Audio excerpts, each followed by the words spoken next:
Hello, my name is Erica McCracken and I am your freedom facilitator, and I am here with step 3. Now I know it looks a little different in here, but I wanted to change it up for you because I didn't want this process to be redundant. I want you to have a refreshed mind, and I'm excited. We're on step 3, which is plan your approach. Now, I know it probably sounds like, of course, duh, yeah, I'm gonna plan it. That's why I started doing this whole counseling coaching program. But no, sometimes we like to wing things, and I can give you a prime example.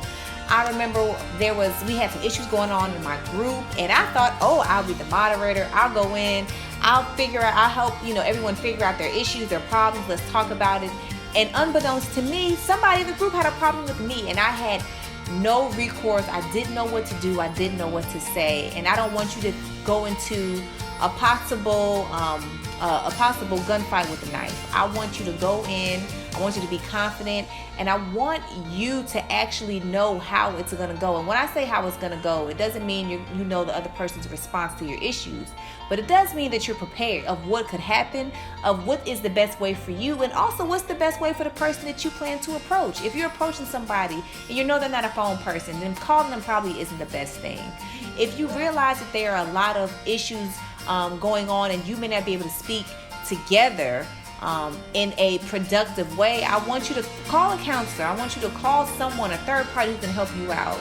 If it's whatever it is, I want you to make sure that you plan your approach so that you are not stunned and it doesn't throw you off your game. And I think that's so important in life. I compare it to marinating meat. If you don't eat meat, marinating your vegetables or whatever.